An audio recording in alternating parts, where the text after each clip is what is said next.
ہمارے ملک کا ایک گستاخ مزاج سید زادہ، اور پھر جب تقریر کی، گفتگو کی، تو صحابی رسول حضرت ابو ہریرہ رضی اللہ عنہ کی شان میں ایسی گستاخیاں کی، امیر معاویہ رضی اللہ عنہ کی شان میں ایسی گستاخیاں کی۔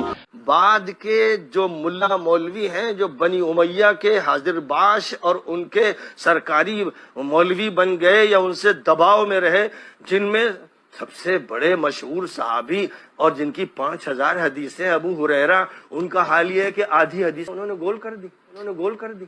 صحابی رسول ابو ہریرہ جن کا احسان ہے، شریعت کو انہوں نے محفوظ کیا، احادیث رسول کو یاد رکھ کر انہوں نے آنے والی نسلوں تک پہنچایا، 5000 سے زائد حدیثیں انہوں نے ہم تک، آپ تک پہنچائی۔ ایسے جلیل قدر صحابی جن کے ساتھ پیارے نبی کی دعائیں تھیں، جن کی پیارے نبی کی دعاؤں کے نتیجے میں اللہ نے انہیں ایسا حافظہ نصیب کیا تھا کہ جو سن لیا کرتے تھے پتھر کی لکیر کی طرح وہ باتیں انہیں یاد رہ جایا کرتی تھی۔ ایسے جلیل قدر صحابی ابو ہریرہ رضی اللہ عنہ جن کے حافظے کو صحابہ نے تسلیم کیا، جن کی یادداشت کو تابعین نے تسلیم کیا، ایسے صحابی کی شان میں یہ شخص گستاخیاں کرتا ہے، کہتا ہے کہ بنو امیہ کی دباؤ میں آ کر انہوں نے حدیثیں چھپائیں، حدیثیں انہوں نے بتائی نہیں۔ نعوذ باللہ، نسأل اللہ السلامۃ والعافیہ۔ احادیث کو صحیح طور سمجھنا ضروری ہوتا ہے، احادیث کو صحیح طور سمجھانا ضروری ہوتا ہے، دور اندیشی سے دیکھنا ضروری ہوتا ہے۔ بعض اوقات کچھ باتیں ایسی ہوتی ہیں خود پیارے نبی نے چھپانے کی تلقین کی۔ جب حضرت معاذ سے آپ نے وہ حدیث فرمائی کہ جو توحید کا قائل ہو وہ جنتی ہے، جو توحید کا قائل ہے وہ جنتی ہے، جو لا الہ الا اللہ پہ مرے وہ جنتی ہے۔ حضرت معاذ نے کہا اے اللہ کے نبی، کیا میں خوشخبری نہ سنا دوں لوگوں کو؟ آپ نے کہا نہیں، مت سناؤ، یہ خوشخبری اگر تم سنا دو گے، یہ حدیث اگر تم سب کو سنا دو گے، لوگ اس خوشخبری پہ بھروسہ کر کے رہ جائیں گے، عمل کرنے میں سستی کریں گے، اس لیے خاموش رہ جاؤ۔ حضرت معاذ نے پوری زندگی یہ حدیث چھپائی، بتائی نہیں۔ کیوں؟ نبی کی تعلیم تھی، نبی کی تلقین تھی۔ حضرت ابو ہریرہ نے بھی ایسے ہی فتنوں سے تعلق رکھنے والی چند ایک احادیث کے سلسلے میں یہی رویہ اپنایا، اور اس کو ایسے پیش کرنا کہ بنو امیہ کا ظلم تھا، بنو امیہ کا طعنہ تھا، بنو امیہ کا دباؤ تھا، جس کی وجہ سے نعوذ باللہ جیسے صحابی رسول ابو ہریرہ رضی اللہ عنہ نے خیانت کی۔ نسأل اللہ السلامۃ والعافیہ۔ ہم ہندوستانی مسلمانوں کی پہلے سے پریشانیاں کیا کم ہیں، ہم ہندوستانی مسلمانوں کی آزمائشیں پہلے سے کیا کم ہیں کہ ہماری صفوں میں ایسے منافق پیدا ہو رہے ہیں جو نعوذ باللہ گھر کے بھیدی رہ کے لنکا ڈھانے کا کام کر رہے ہیں۔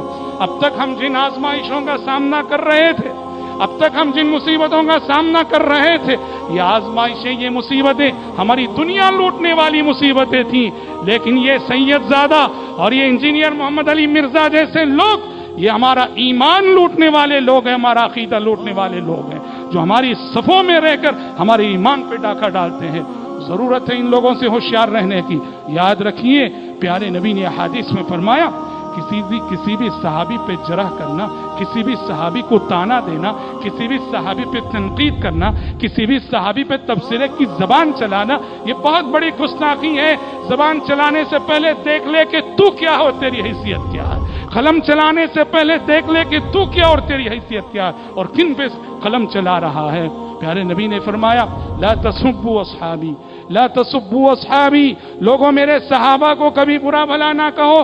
فوالذی نفس محمد بیدہ لو انفق احدکم ذهبا لما بلغ مد احدهم ولا نصیفا، تم میں سے کوئی بھی شخص احد پہاڑ کے برابر سونا بھی اللہ کے راستے میں خرچ کر لے، میرے صحابہ نے میرے ساتھ رہتے ہوئے آدھا مد جو کا جو صدقہ کیا ہے، تم احد پہاڑ کے برابر سونا خرچ کر کے بھی میرے صحابہ کے آدھے مد کے جو کے صدقے کے ثواب کو نہیں پہنچ پاتے۔ پھر کیا حیثیت میری اور آپ کی، پھر کیا حیثیت آج کے کسی مولوی ملا کی کہ بیٹھے ہوئے صحابہ پہ جرح کرے اور صحابہ پہ تبصرے کی زبان چلائے۔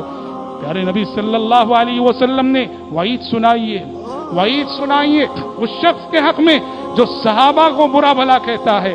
حدیث امام البانی نے صحیح قرار دیا اس حدیث کو۔ پیارے نبی فرماتے ہیں من سب اصحابی فعلیہ لعنت اللہ والملائکۃ والناس اجمعین، من سب اصحابی فعليه لعنة الله والملائكة والناس أجمعين. جو میرے صحابہ کو گالی دے، جو میرے صحابہ کو برا بھلا کہے، اس شخص پہ اللہ کی لعنت ہے، فرشتوں کی لعنت ہے، سارے لوگوں کی لعنت ہے.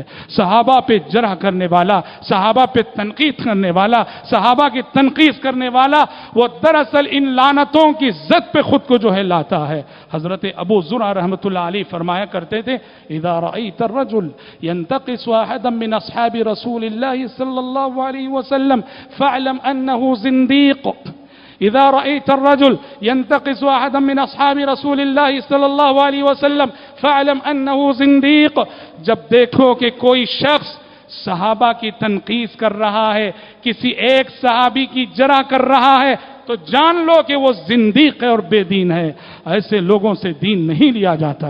یاد رکھو، دین کے سلسلے میں یہ دیکھنا ضروری ہوتا ہے کس کے پیچھے ہم چل رہے ہیں، کس کو ہم سن رہے ہیں، کس کے ہم عقیدت مند بنے ہوئے ہیں، اس کے نظریات کیا ہیں، اس کے افکار کیا ہیں، یہ جاننا بہت ضروری ہوتا ہے. ورنہ دن کے اجالے میں یہ لوگ ہمارا ایمان لوٹ لے جائیں گے، ہمارا عقیدہ لوٹ لے جائیں گے، ہماری ہدایت لوٹ لے جائیں گے.